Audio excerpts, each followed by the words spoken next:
먼저 구약성경 사무엘상 2장 9절과 10절에 있는 말씀을 제가 읽어드리도록 하겠습니다. 구약성경 사무엘상 2장 9절과 10절에 있는 말씀입니다. 그가 그의 거룩한 자들의 발을 지키실 것이요 악인들을 흑암 중에서 잠잠하게 하시리니 힘으로는 이길 사람이 없음이로다. 여호와를 대적하는 자는 산산이 깨어질 것이라. 하늘에서 우레로 그들을 치시리로다. 여호와께서 땅 끝까지 심판을 내리시고 자기 왕에게 힘을 주시며 자기의 기름 부음을 받은 자의 뿔을 높이시리로다. 오늘부터 화요 시간에 사무엘서, 특별히 사무엘상에 있는 말씀을 가지고 함께 말씀의 은혜를 나누고자 합니다. 우리가 다 아는 것처럼 사무엘서는 세 인물에 관한 이야기입니다. 사무엘과 사울과 다윗의 이야기. 그래서 이 사무엘서는 흡사 이야기를 읽는 것과 같은, 그래서 우리가 익히 잘 아는 이야기 본문들입니다. 사무엘서를 이름하여 다윗서라고 이야기해도 이상하지 않을 만큼 이 사무엘서는 이 다윗이 중심이 되어서 등장합니다. 그럼에도 불구하고 이 사무엘서를 이 다윗서라고 하지 않고 사무엘서라고 하는 이유는 무엇일까요? 마태복음 1장 1절에 보면 신약 성경의 시작은 이렇게 시작합니다. 아브라함과 다윗의 자손 예수 그리스도의 계보라. 이스라엘 사람들에게 있어서 아브라함이라고 하는 사람은 믿음의 조상이고 시작이고, 그리고 하나님께서 아브라함에게 허락한 그 약속이 다윗이라고 하는 사람을 통하여 만민족 앞에서 드러나게 되는 것이, 그리고 이상적인 성공한 왕이기 때문에 이스라엘 사람들에게 있어서 다윗이라고 하는 사람은 굉장히 중요한 인물입니다. 그 다윗을 소개하고 있는 이 사무엘서를 이 다윗서라고 하지 않는 것은 제 생각에는 첫 번째로는 이 사무엘은 제사장이요 사사요 그리고 선지자였습니다. 구약 성경의 이스라엘의 영적 지도자 가운데에 모세 이후로 가장 걸출한 인물이 있다면 이 사무엘이 아닐까 하는 생각을 해봅니다. 이스라엘 사람들에게 다윗은 중요한 인물이에요. 굉장히 중요한 인물인데, 단순하게 다윗이라고 하는 인물이 세속적인 권력을 가진 성공한 왕이 아니라 하나님께서 기름 부음 받은 종을 통하여 지명당하고 기름 부음 받고 그를 통하여 임명되어진 사람이라는 영적 지도자라는 것을 각인시키기 위하여 이 사무엘서는 사무엘의 출생으로부터 이야기가 시작을 합니다. 그러니까 이 다윗과 다윗 왕권의 위치, 정당성을 뒷받침하고 규정하는 인물이 누구냐면 이 사무엘이라는 사람이죠.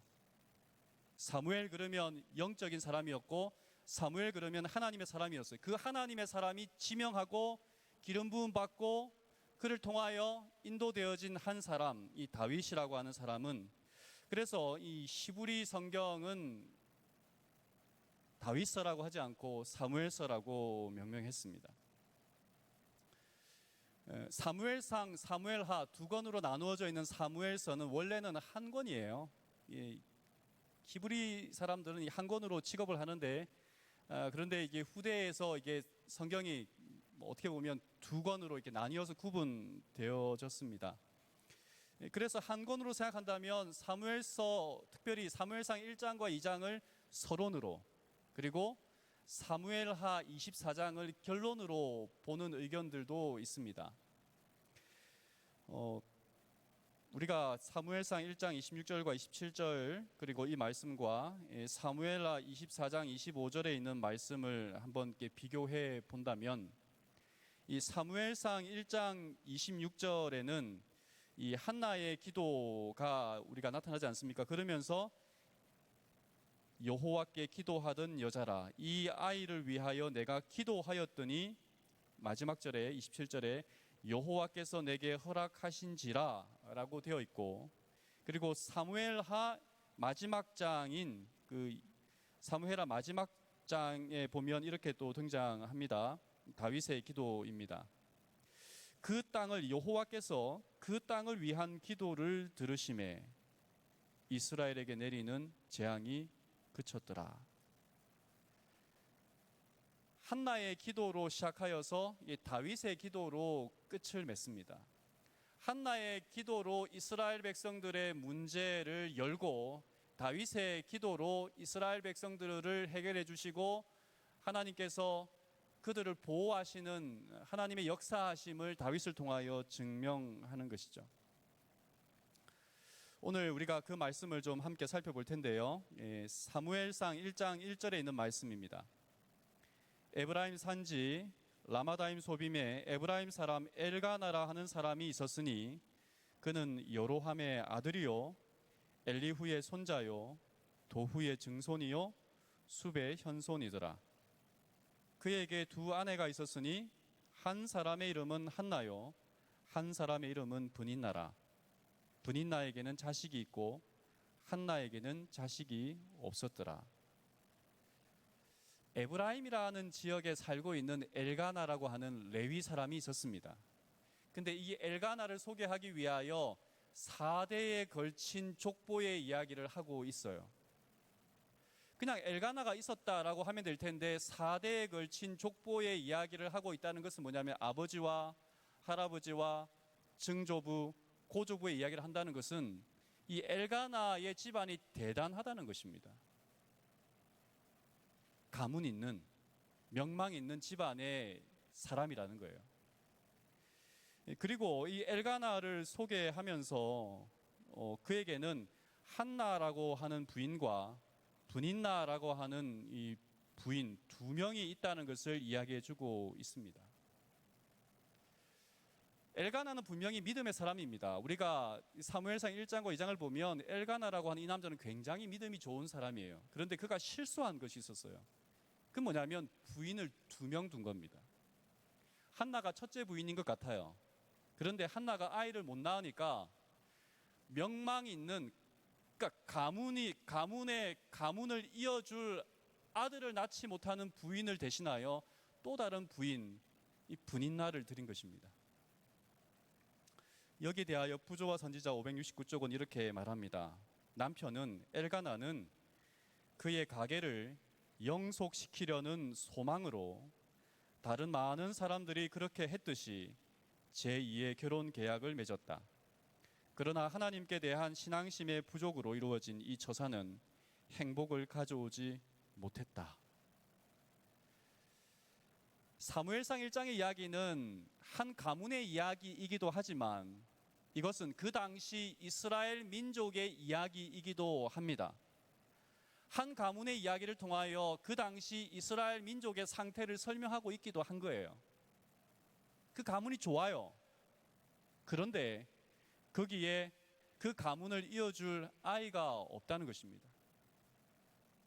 그리고 그 문제를 해결하기 위하여 엘가나가 선택한 것은 무엇이냐면 또 다른 여인을 자기의 부인으로 선택하는 거였어요. 그것이 행복할 줄 알았습니다. 그것이 자기의 가문을 더 풍성하게 하고 더 빛을 내어줄 줄 알았어요. 그런데 행복하려고 한 선택이 그들의 가정에 불행의 그림자로 다가왔습니다. 출애굽한 이스라엘 백성들이 가나안에 정착하여 그들이 더 행복하고자 더 잘 살고자 선택한 것이 무엇이었냐면 바알신을 선택하는 많은 사람들이 있었어요. 행복을 위하여 선택한 그것이 그들로 하여금 불행을 가져왔다는 것이죠. 여기에 우리를 통하여 주는 이 이 역사의 한 교훈들이 있습니다. 사무엘서는 역사서에 해당하는 거예요. 그런데 이스라엘 백성들의 역사는 단순히 우리에게 정보를 주는 것이 아니라 그 정보를 통하여 우리로 하여금 뭐 하게 하는 것이냐면 변화를 이끌어내는 것입니다. 이런 일이 있었다. 그 정보를 끝이 나지 않고 그런 일이 있을 때에 어떠한 환경과 결론으로 치닫는지를 살펴보고 우리는 그렇게 살면 안 되고 우리가 어떻게 살아야 할지 변화를 촉구하는 내용이 여기에 담겨 있는 것이죠. 1장 5절과 6절에 있는 말씀을 보면 이렇게 성경은 이야기를 합니다. 한나에게는 갑절을 주니 이는 그를 사랑함이라. 그러나 여호와께서 그에게 임신하지 못하게 하시니. 6절, 여호와께서 그에게 임신하지 못하게 하심으로 라는 이야기가 나옵니다. 문제는 한나에게 있지 않았어요. 남편 엘가나가 또 다른 부인을 집안에 들인 것이 문제였습니다. 더 큰 문제는 임신을 하지 못하는 것은 한나에게 있지 않고 여인에게 있지 않고 누가 이 문제를 지금 붙잡고 있는 것 같아요? 하나님께서 한나라고 하는 여인의 임신을 하지 못하게 닫고 있다는 말입니다. 그런데 여러분, 우리는 이 말씀을 오해하지 말아야 합니다. 성경은 의도적으로 한나가 임신하지 못한다라고 하는 단어를 하나님께서 그 태를 막고 계시다라고 하는 표현을 썼어요. 의도적입니다. 그러니까 오늘날 임신하지 못하는 모든 사람의 태를 하나님께서 막고 계시다라고 오해해서는 안 된다는 말입니다. 이 사무엘서 1장에서 한나의 태를 막으셨다는 이 이야기를 통하여 하나님께서 이스라엘 백성들의 상태를 그리고 이스라엘 백성들이 축복받지 못하는 이 상황을 설명하고자 했던 것입니다. 한나의 상황을 이스라엘 백성들의 상황과 연동시켜서 하나님은 무언가를 백성들에게 이야기해주고 있는 것입니다. 사실 한나는 아이를 낳을 수 있는 사람이었어요. 왜냐하면 나중에 사무엘서 2장에 가면 이 한나가 사무엘을 낳고 사무엘이 포함된 것인지 아니면 사무엘 외에 자녀인지 모르겠습니다만 아들 셋과 딸 둘을 더 낳거든요. 그러니까 하나님이 의도적으로 한나의 임신을 막았어요. 언제까지 막았냐면 이 1장 4절과 5절에 있는 이렇게 말씀을 보면 엘가나가 제사를 드리는 날에는 제물의 분깃을 그의 아내 브닌나와 그의 모든 자녀에게 주고라고 이야기를 했습니다. 그의 모든 자녀에게 주고라고 했던 말을 이 주석의 힘을 좀 빌리자면 아들들과 딸들, 브닌나의 아들들과 딸들에게 주고라는 이야기가 나와요. 그 말은 뭐냐면 최소한 아들 2명, 최소한 딸 2명의 브닌나라고 하는 둘째 부인을 통하여 최소한 4명의 자녀를 낳을 때까지 한나에게는 뭐가 없었다고요? 아이가 없었어요. 여러분, 4명의 자녀가 태어날 때까지 한나는 브닌나에게 고통을 당해요. 결혼한 지 1년이 되지 않아서 아이를 낳지 못하니까 엘가나가 또 다른 부인을 구하지는 이렇게 찾지는 않았을 겁니다. 최소한 2년 이상, 3년, 그리고 아이를 1년에 연년생으로 낳는다 할지라도 못해도 6, 7년 정도의 기간 동안 하나님은 한나의 태를 닫고 계신 거였어요. 최소한. 왜 하나님께서 한나의 태를 닫고 계셨냐면 그것을 통하여 이스라엘 백성들에게 무언가를 설명해 주고 싶은 것이 있었기 때문입니다. 둘째 부인인 브닌나는 자기가 아이를 낳았으므로 한나를 업신여겼습니다. 한나를 괴롭혔습니다. 아이도 낳지 못하는 이 불쌍한 여인아, 아니 하나님의 저주를 받은 여인아 라고 브닌나가 한나를 힘들게 했는지도 모르겠습니다. 여러분, 브닌나가 첫째 부인을 괴롭히는 이 한나를 괴롭힐 때에 한나는 어떻게 해야겠습니까? 내가 정실 부인이고 둘째 부인이 와서 자기가 아이를 낳았다고 자기를 괴롭히고 있는 이 상황이라면 여러분은 어떻게 하시겠어요? 부조와 선지자 570쪽에는 이렇게 영감의 글은 이렇게 기록하고 있습니다. 한나는 아무런 비난도 하지 않았다. 한나는 이 세상 친구와 나눌 수 없는 고통을 하나님께 토로하였다. 한나는 하나님께서 자기의 치욕을 거두시고 당신을 위하여 양육하고 교육시킬 한 아들을 귀중한 선물로 주시기를 열렬히 탄원하였다.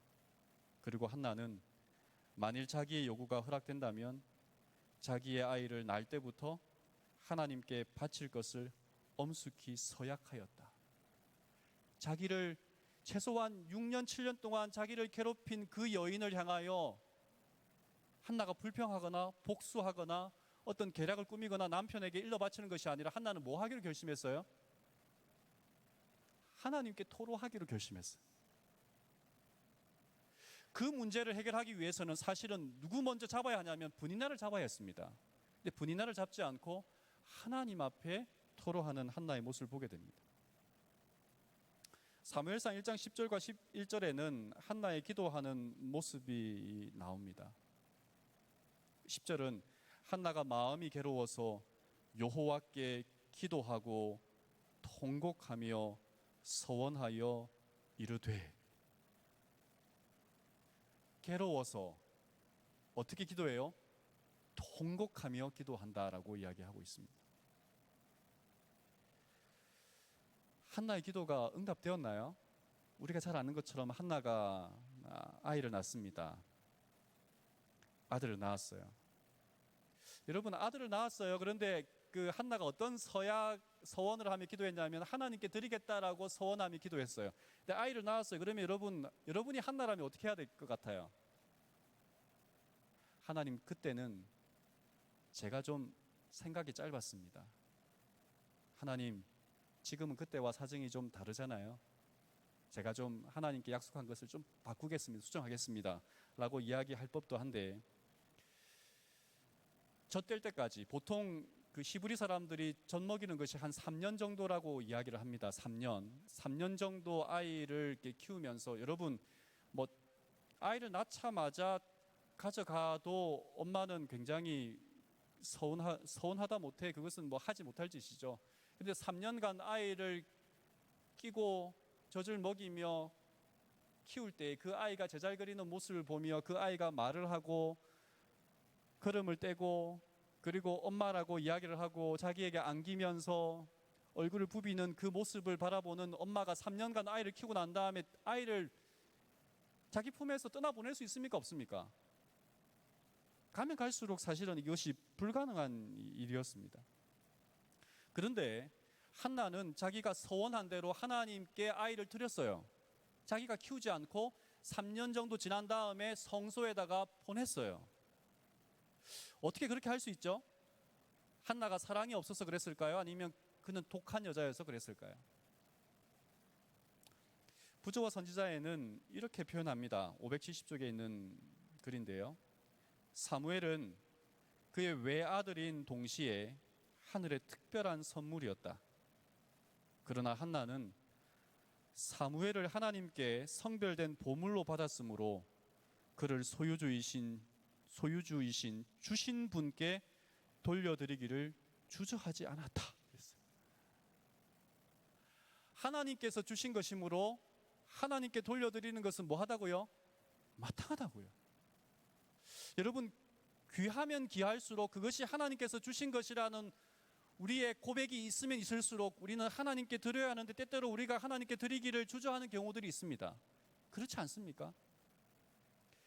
하나님이 주신 것이라는 고백이 있었지만 시간이 지나면 지날수록 내 것이고, 그리고 절대로 나누어 줄 수 없는 것이라고, 절대로 하나님께서도 이것만은 허락하실 것이라는 핑계를 대면서 하나님께로 드리기를 주저하는 것들이 있습니다. 우리의 재물, 우리의 시간, 우리의 재능, 우리의 마음. 생각해보면 한나가 한 것은 쉬운 일이 아니었어요. 이스라엘 사람들은 그렇게 살지 않았어요. 그 당시의 사람들은 자기 욕심대로 자기의 소견대로 살았더라라고 하는 사사기의 이야기처럼 그들은 자기가 원하는 대로 살았어요. 근데 한나는 어떻게 살았어요? 그렇게 살지 않았어요. 하나님은 한나의 원통함을 풀어주기 위해서 그녀의 기도를 들어주신 것이 아니었습니다. 한나는 알았어요. 한나의 기도를 들어주신 것은 사무엘이라고 하는 한 인물을 하나님께서 허락하신 것이라는 사실을 한나가 알았을지도 모르겠습니다. 한나는 하나님께 서원 기도했습니다. 나실린처럼 이 아이를 하나님께 드리겠습니다. 젖을 떼자마자 성전으로 데려가겠습니다. 그녀로서는 정말 어려운 일이었습니다. 단순한 자식이 아니었습니다. 그리고 자기가 약속했으므로, 서원했으므로 그 아이를 다른 사람의 시선의 불편함을 통하여 그 아이를 하나님께 드리고자 했던 그런 남의 시선을 바라보는 그런 사람도 아니었습니다. 충동적이지 않았단 말입니다. 그러나 한나는 하나님 앞에 그 아이를 드리기로 결단하고 믿음을 실행합니다. 한나의 고백은 자식을 자신의 소유로 삼지 않고 성전에서 봉사하며 살겠다고 서원함이었습니다. 그것은 하나님 앞에서 이 아이를 바르게 키우겠다는 서약이었습니다. 그 아이를 하나님을 믿는 믿음의 자녀로 키우겠다는 고백이었습니다. 말씀 안에서 키우고 가르치겠다는 서원이자 기도였습니다. 그렇다면 우리가 본받아야 할 것은 한나의 자녀를 향한 하나님 앞의 헌신과 다짐, 그리고 매일 그 아이를 하나님 앞으로 인도하고 하나님 앞에서 그 아이를 키우겠다는 결심과 서약과 헌신이지 않을까 하는 생각을 해보는 것이죠. 한나의 서원 기도를 살펴볼 때 우리가 주목해야 될 것은 하나님의 사람으로 살게 하겠다는 고백이에요. 이 아이를 훌륭한 사람으로 키우겠다, 이 아이를 이름 있는 제사장으로 키우겠다, 이 아이를 이 세상 사람들이 모두 알아주는 그러한 인물로 키우겠다라는 고백이 아니라 하나님의 사람으로 키우겠다는 고백이었어요. 어떠한 사람이 아니라 하나님의 사람으로 키우겠다는 고백입니다. 여러분, 저도 아이를 키우고 있지만 이 고백이 쉬운 것 같지만 쉽지 않아요. 내가 원하는 모양대로 키우고 싶어요. 세상 사람들이 알아주는 자녀로 키우고 싶어요. 그런데 한나의 이 고백은 뭐냐면 하나님께서 주신 것이므로 하나님께 드리겠다라고 하는 이 고백이에요. 단순하게 하나님의 성전에 보내겠다는 고백이 아니라 이 아이만큼은 하나님이 하나님 앞에서 하나님의 인정함을 받는, 하나님과 교통하는 사람으로 키우겠다는 결심이 한나의 서원이었다는 것이죠. 단순하게 그가 그냥 하나님 아이 주십시오, 아이를 원한 것이 아니라 하나님의 사람이 이 시대에 필요하다는 것을 한나는 어쩌면 고백했는지도 모르겠어요. 그런 사람을 달라는 고백이었어요.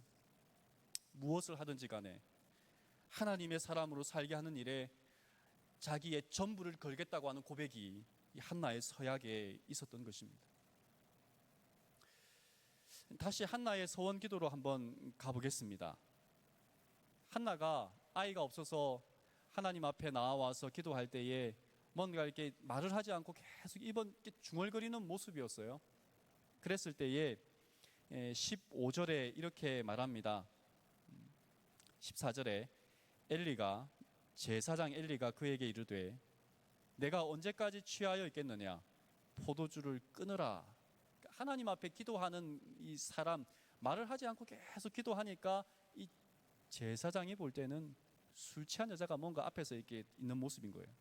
어쩌면 그 시대의 평범한 모습이었는지도 모르겠어요. 그냥 하나님 앞에 나오는 사람들의 모습이 경건하지도 않고 그렇게 술주정 부리는 사람들이 와서 그냥 중언부언하는 그런 시대였는지도 모르겠습니다. 어쨌든 제사장이 꾸지람을 합니다. 그랬을 때에 15절에 한나가 이렇게 말합니다.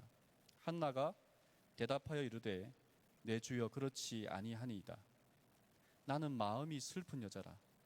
포도주나 독주를 마신 것이 아니요 여호와 앞에 내 심정을 통한 것뿐이오니.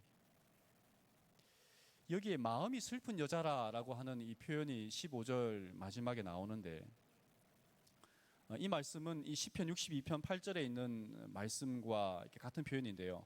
백성들아 시시로 그를 의지하고 그의 앞에 마음을 토하라. 하나님은 우리의 피난처시로다. 이게 마음이 슬픈 여자라고 하는 그 말은 그 단어 의미로는 뭐냐면 이 영이 단단한 여자라고 하는 말입니다. 영이 단단하다라고 하는 여자라고 하는 이 말을 좀 의역해 본다면 마음을 굳게 먹은 여자예요. 한나가 하나님 앞에 기도할 때에 말을 하지 않고 그냥 이게 입술만 움직이면서 기도할 때 그가 슬프고 괴롭고 근심이 가득한 가운데 기도했지만, 그러나 그 마음 가운데 뭐 했냐면 굳은 마음을 먹은 사람이었어요. 어떤 굳은 마음을 먹었을까요? 그가 서약하고 그가 하나님께 드린 이 아들 드린 모습을 보게 되면 그가 서약한 것은 무엇이었냐면, 하나님, 이 세상이 너무 어둡습니다. 저의 사정뿐 아니라 이 민족의 장래를 생각할 때에, 정말 믿음의 사람이 없는 이때에 정말 저에게 하나님께서 아들 주신다면 그 아들을 하나님께 드리고 그 아들이 하나님의 사람으로 올바르게 살아갈 수 있도록 저의 모든 것을 걸겠습니다 라고 하는 마음을 굳게 그때의 마음을 먹은 거예요. 하나님의 사람으로 어떠한 일이 있어도 하나님을 위해서 그러한 아들을 주신다면 그 아이를 위해서 내 모든 것을 걸겠다라고 하는 마음을 먹었다라고 저는 생각이 드는 것이죠. 여러분, 우리가 알아야 할 것은 엘리의 축복으로 한나가 임신한 것은 아니었습니다. 아시죠? 한나가 말을 하지 않았기 때문에 한나가 무슨 기도를 했는지 몰라요. 그런데 그가 술 취한 것이 아니라는 것을 알고 말했을 뿐. 사무엘상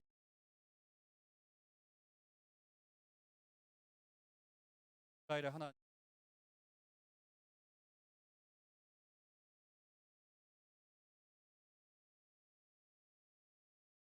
당신 요종이 당신께 은혜 입기를 원하나이다 하고 가서 먹고 얼굴에 다시는 근심빛이 없더라. 여러분, 이렇게 할 수 있습니까?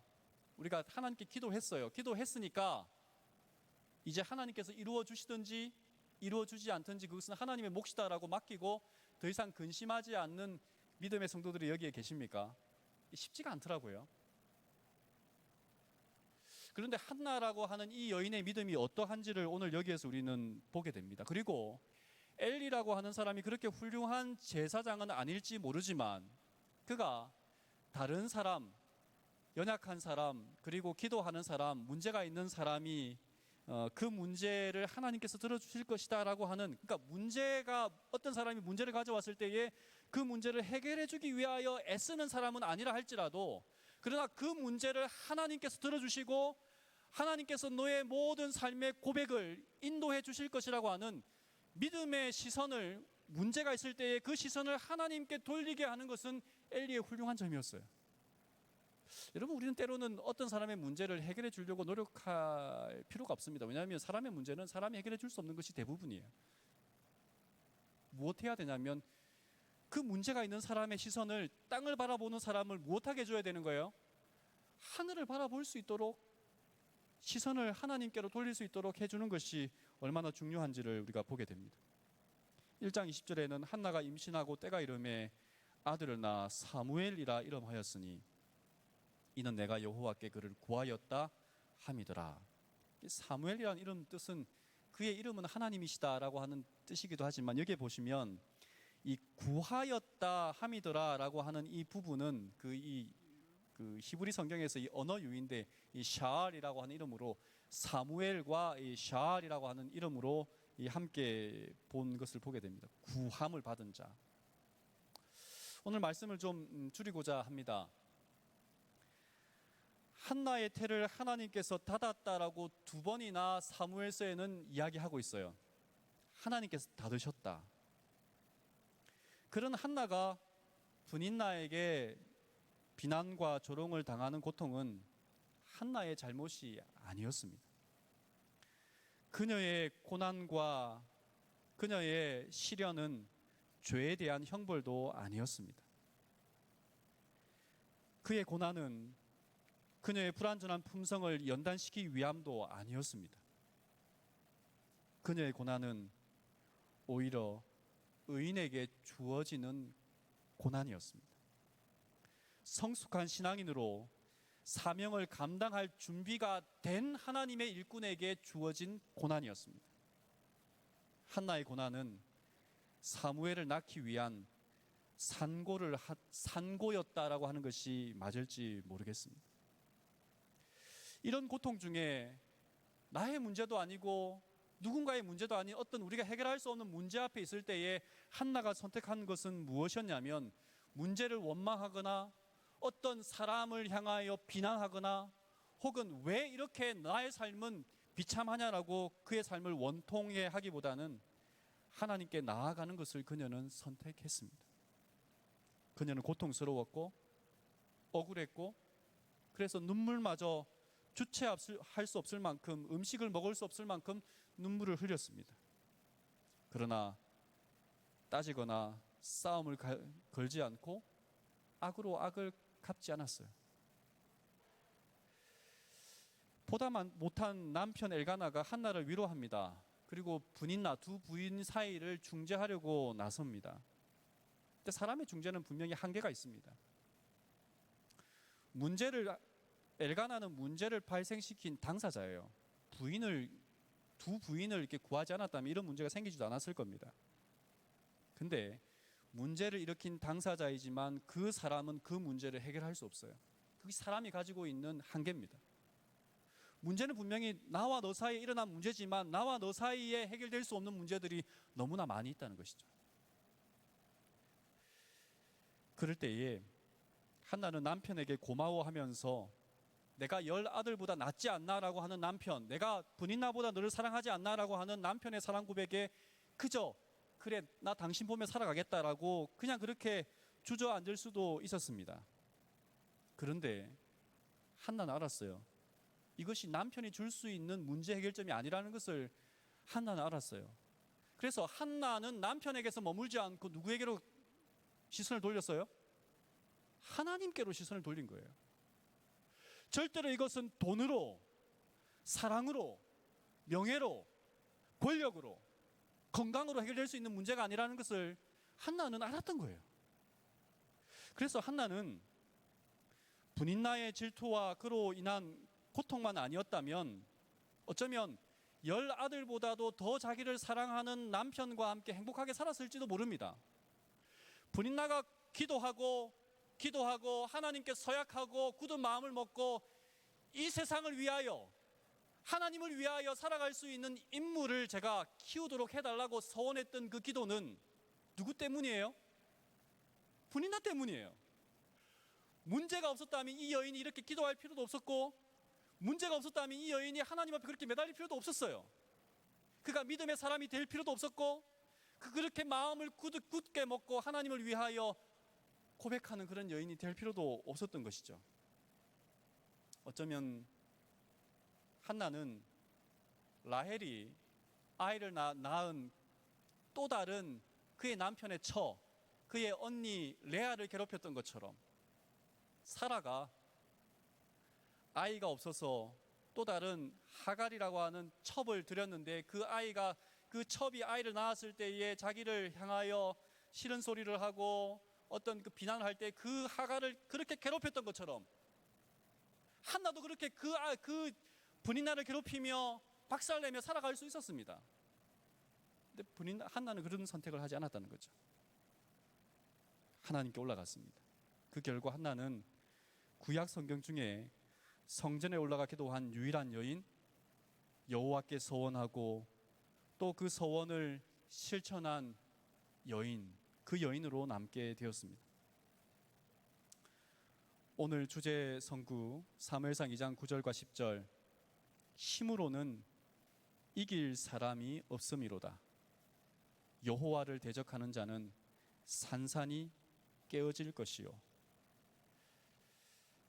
한나를 괴롭히던 분인나는 더 이상 이 서원 기도 후에 등장하지 않습니다. 분인나가 어떻게 되었는지는 모르겠습니다만은 한나에게는 더 이상 분인나가 그를 격발시키거나 그를 근심하게 하거나 그에게 문제를 일으키는 대상이, 그러니까 그냥 생각할 필요가 없는 존재가 돼버린 거예요.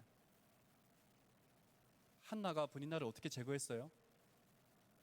한나가 분인나 문제를 어떻게 뛰어넘었어요? 직접 그 문제를 직면하고 그 문제를 해결하려고 했기보다는 무엇했습니까? 하나님께서 이 문제를 해결해 주시기로 기도하고 간청하고 신뢰하고 그리고 하나님께 맡긴 그녀의 삶의 모습을 보게 됩니다.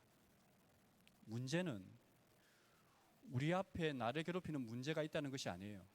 그 문제 앞에 내가 주저앉고 그 문제를 문제 삼아서 우리가 절망하는 그것이 문제입니다. 한나는 분인나가 문제가 아니었어요. 무엇이 문제였어요? 하나님께서 이 문제를 해결해 주실 수 있다는 그 마음으로 하나님께 나아가는 것이 그녀의 선택이었습니다. 여러분, 모르겠습니다. 우리에게는 브린나와 같이 우리를 괴롭히는 사람이 있을 수도 있고, 브린나와 같이 우리가 아무리 애를 써도 해결할 수 없는 문제가 있을 수도 있고, 어쩌면 아무리 기도해도 들어주지 않는 것 같은 그런 삶에 밀린 숙제들이 있습니다. 그렇지만 다시 한번 결심하지 않겠습니까? 나를 위하여 하나님 이 문제를 해결해 주지 마시고 우리의 가정의 믿음을 위하여, 하나님 나의 유익을 위하여 이 문제를 해결해 달라는 것이 아니라 우리의 교회를 위하여, 이 민족을 위하여, 예수님의 영광을 위하여 이 문제를 하나님께 고백하고 하나님께 내 자신의 모든 것을 드리기를 원하오니 주님, 주께서 저의 이 문제를 안아주시옵소서. 예수님의 이름으로 기도합니다. 아멘. 그리고 다시는 얼굴에 근심빛이 없는 그런 믿음의 사람이 되면 얼마나 좋겠습니까? 오늘 이 시간 연약하지만 다시 한번 우리의 삶의 문제가 하나님께 달려 있으므로, 하나님이 힘이 없으신 분이 아니잖아요. 하나님이 능력이 없으신 분이 아니잖아요. 우리가 알지 못하는 수많은 문제 속에서 다시 한번 하나님께 매어달리는 저와 우리 모든 믿음의 별내 식구들의 삶 위에 정말 한나의 기도가 응답되어지는 것처럼 우리의 기도가 응답되어지는 놀라운 역사함이 있기를 바라면서 말씀을 줄이도록 하겠습니다.